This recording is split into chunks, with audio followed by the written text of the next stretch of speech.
यह है सऊदी अरब, एक ऐसा देश जो अपने रेगिस्तान, तेल के भंडार और कड़े नियम कानूनों के लिए पूरी दुनिया में जाना जाता है। लेकिन सऊदी अरब की असलियत सिर्फ इन बातों तक सीमित नहीं है। यहाँ की संस्कृति, इतिहास और रहन सहन में ऐसे ऐसे फैक्ट्स हैं जिन्हें जानकर आप जरूर चौंक जाएंगे। आज हम बताएंगे सऊदी अरब के 25 सबसे अजीब, हैरान करने वाले अननोन फैक्ट्स जिन्हें आप शायद ही कभी जानते होंगे। तो चलिए शुरू करते हैं। फैक्ट नंबर 1, सऊदी अरब दुनिया का सबसे बड़ा देश है जिसमें एक भी प्राकृतिक नदी नहीं है। यहाँ पानी का इंतजाम अधिकतर समुद्र के पानी को साफ करके होता है और यह प्रक्रिया बहुत महंगी है। डिसैलिनेशन यानी समुद्री जल को मीठा बनाने की प्रक्रिया की शुरुआत 1907 में जेद्दा में एक जहाज से लाए गए मशीन से हुई थी। 1926 में किंग अब्दुल अजीज ने तीर्थ यात्रियों और स्थानीय लोगों के लिए 2 बड़ी मशीनें लगवाईं। 1965 में सरकार ने डिसैलिनेशन विभाग स्थापित किया और 1970 में दुबा और जेद्दा में आधुनिक मशीन्स बनाए। तेल से हुई आर्थिक वृद्धि के साथ सऊदी अरब ने इस क्षेत्र में तेजी से प्रगति की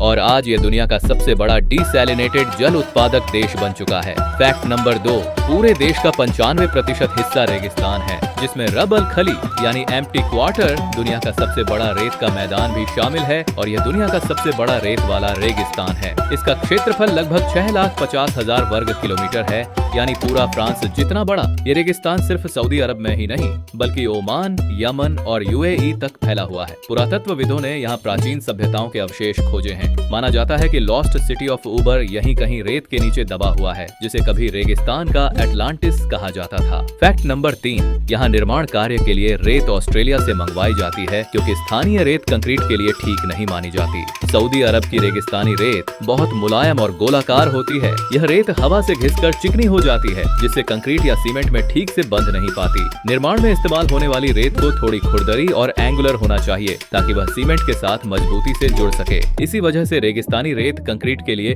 अनुपयुक्त मानी जाती है। फैक्ट नंबर 4, सऊदी अरब के दमाम शहर में स्थित किंग फहद इंटरनेशनल एयरपोर्ट का क्षेत्रफल लगभग 780 वर्ग किलोमीटर है, यानी यह बहुत से छोटे देश या शहरों से भी बड़ा है। उदाहरण के लिए ये बहरीन देश से भी बड़ा है। यहाँ की किंग फहद मस्जिद इतनी बड़ी है कि एक साथ 2000 से ज्यादा लोग नमाज अदा कर सकते हैं। ये मस्जिद एयरपोर्ट परिसर के बीचों बीच स्थित है। फैक्ट नंबर 5, इस देश में ग्वार ऑयल फील्ड है जो पृथ्वी का सबसे बड़ा तेल क्षेत्र है और हर दिन लाखों बैरल तेल निकाला जाता है। गवार तेल फील्ड का संचालन सऊदी अरामको करती है, जो दुनिया की सबसे बड़ी तेल कंपनी और सबसे वैल्यूएबल सरकारी कंपनी मानी जाती है। फैक्ट नंबर 6, वैज्ञानिकों को यहाँ रेगिस्तान में 20 फुट तक के विशाल मशरूम के जीवाश्म मिले हैं जो करोड़ों साल पुराने हो सकते हैं। विशेषज्ञों के अनुसार ये जीवाश्म लगभग 450 से 500 मिलियन साल पुराने हो सकते हैं, यानी यह उस समय के हैं जब धरती पर पेड़ और जानवर भी विकसित नहीं हुए थे। फैक्ट नंबर 7, सऊदी अरब इकलौता देश है जिसका तटीय क्षेत्र 2 समुद्रों रेड सी और अरब सागर तक फैला है। इस अनोखी भौगोलिक स्थिति की वजह से सऊदी अरब को रणनीतिक रूप से बेहद महत्वपूर्ण देश माना जाता है। इसके पश्चिमी तट पर जेद्दा और यानबू जैसे बंदरगाह हैं, जबकि पूर्वी तट पर दमाम और अल जुबैल जैसे बंदरगाह पर्सियन गल्फ से जुड़े हैं। इस दोहरी समुद्री सीमा ने देश को तेल निर्यात और समुद्री व्यापार में वैश्विक महत्व दिया है। फैक्ट नंबर 8, सऊदी अरब पर लंबे समय से मानवाधिकार उल्लंघन के आरोप लगते रहे हैं। यहाँ सरकार की आलोचना, महिलाओं के अधिकारों की मांग या राजनीतिक विरोध को अक्सर दंडनीय अपराध माना गया है। कई पत्रकार, कार्यकर्ता और ब्लॉगर्स जैसे रईफ बदावी को कठोर सजाएं मिली हैं। फैक्ट नंबर 9, रईफ बदावी एक सऊदी अरब के लेखक और कार्यकर्ता हैं जो अपनी वेबसाइट फ्री सऊदी लिबरल्स के लिए जाने जाते हैं। उन्हें इस्लाम का अपमान करने और साइबर अपराध के आरोपों में 10 साल की जेल और 1000 कोड़े मारने की सजा सुनाई गई थी, लेकिन अंतर्राष्ट्रीय विरोध के बाद उन्हें केवल 50 कोड़े मारे गए। 2022 में 10 साल की जेल की सजा पूरी करने के बाद उन्हें रिहा कर दिया गया। हालांकि उन पर अभी भी विदेश यात्रा और मीडिया पर प्रतिबंध है। फैक्ट नंबर 10, सालों तक सऊदी अरब में महिलाओं पर कई सामाजिक और कानूनी पाबंदियां थीं, जैसे अकेले यात्रा न करना,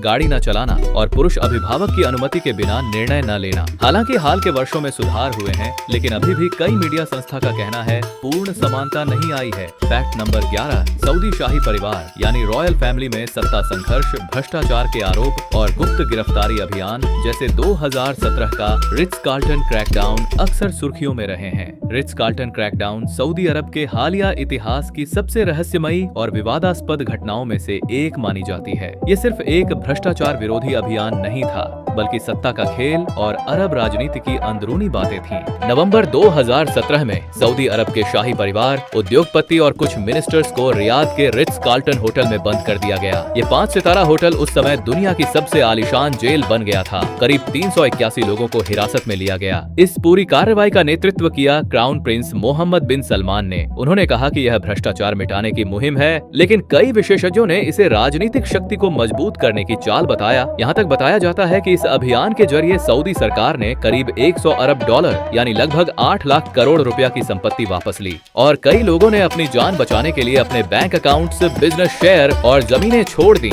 फैक्ट नंबर 12, सऊदी अरब की रिलीजियस पुलिस मुतव्वा के बारे में बहुत से लोग कम जानते हैं। इनका उद्देश्य था धार्मिक नियमों का पालन करवाना, मुस्लिम समाज में नैतिकता बनाए रखना, जैसे लोगों को नमाज पढ़ने, शराब न पीने और महिलाओं के लिए ड्रेस कोड का पालन करवाना। मुतव्वा को पहले सड़कों, बाजारों, स्कूलों और सार्वजनिक जगहों पर घूमते देखा जाता था। वे लोगों की ड्रेस, व्यवहार और धार्मिक कर्तव्यों पर निगरानी रखते थे। मुतव्वा को लोगों को गिरफ्तार करने या जुर्माना लगाने का अधिकार था, लेकिन 2016 में क्राउन प्रिंस मोहम्मद बिन सलमान ने मुतव्वा की शक्ति को काफी हद तक कम कर दिया। अब उन्हें लोगों को पकड़ने या सजा देने का अधिकार नहीं है, केवल सामान्य मार्गदर्शन और सलाह देने की अनुमति है। फैक्ट नंबर 13, सऊदी अरब का झंडा एक गहरे हरे रंग का है, जिस पर सफेद तलवार और धार्मिक श्लोक लिखा है। हरा रंग इस्लाम और शुभता का प्रतीक है, जबकि तलवार न्याय, शक्ति और देश के सख्त धार्मिक कानूनों का प्रतिनिधित्व करती है। झंडे पर अरबी में लिखा हुआ श्लोक, अल्लाह के सिवा कोई ईश्वर नहीं, मोहम्मद अल्लाह के पैगंबर हैं, देश की धार्मिक पहचान और पवित्रता को दर्शाता है। ये झंडा न केवल राष्ट्रीय प्रतीक है, बल्कि सऊदी अरब के धार्मिक और कानूनी मूल्यों का भी प्रतीक माना जाता है। फैक्ट नंबर 14, 2018 तक यहाँ महिलाओं को गाड़ी चलाने की अनुमति नहीं थी। ये दुनिया में अकेला ऐसा देश था जहाँ महिला ड्राइविंग प्रतिबंधित थी।